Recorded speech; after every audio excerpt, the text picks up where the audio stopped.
আজ মেধা অন্বেষণ 2025-এর ম্যাথ প্রশ্ন থেকে 48 এবং 49 নম্বর। সেখানে এসেছিল ONE এর সাংখ্যমান যদি 3 হয়, FOUR এর সাংখ্যমান যদি 4 হয়, SEVN এর সাংখ্যমান যদি 5 হয়, তবে ওই নির্দিষ্ট নিয়মে TN এর সাংখ্যমান কত হবে। এটা খুবই সহজ অঙ্ক, কারণ এখানে 4টি অপশান, এতে 6, বিতে 3, সিতে 10, ডিতে 8।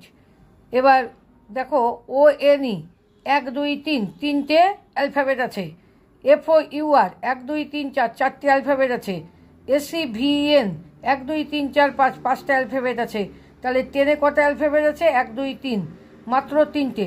তাহলে 10-এ এই প্রশ্নটার উত্তর হবে বি অপশানটা রাইট, 3।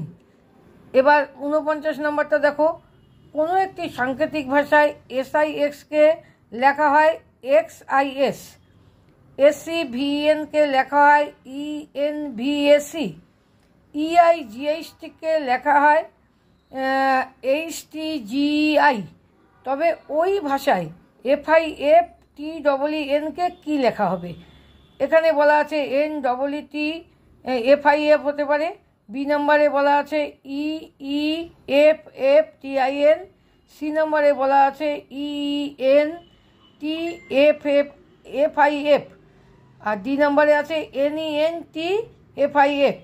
এবার আমরা দেখি কি ফর্মুলা ব্যবহার করা হয়েছে। এখানে দেখো SIX এটা অড অ্যালফাবেট, কারণ 1 2 3 মানে অড নাম্বারে অ্যালফাবেটগুলো রয়েছে। এখানে 2টাকে ফিক্স করা হয়েছে, আর 3কে 1-এর স্থানে আনা হয়েছে, 1কে 3-এর স্থানে আনা হয়েছে। 3কে 1-এর স্থানে আর 1কে 3-এর স্থানে। এবার SEVN এখানে 1 2 3 4 5, তাহলে এখানে মাঝেরটা ভিকে অপরিবর্তিত রেখেছ 3, আর 4 5কে সামনে নিয়ে আসা হয়েছে, 1 2কে পেছনে। তারপরেরটাও দেখো 4 5 3 1 2 একইভাবে নিয়মে গেছে। তাহলে FIFTEEN কী হবে?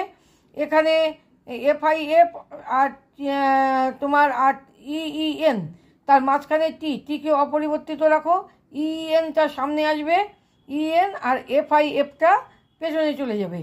তাহলে এই ছিল তোমাদের এখানে আমাদের সি নম্বরে অপশানটা আছে, তাহলে সি নম্বরটা রাইট অপশান। এই দুটো ছিল আজকের মেধা অন্বেষণ পরীক্ষার দুটো মেন্টাল অ্যাবিলিটি টেস্টের প্রশ্ন উত্তর।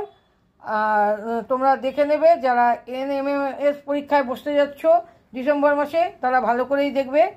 আর যারা চ্যানেল সাবস্ক্রাইব করোনি, তারা চ্যানেল সাবস্ক্রাইব করে নাও, আর প্রত্যেকে চ্যানেলে লাইক দেবে।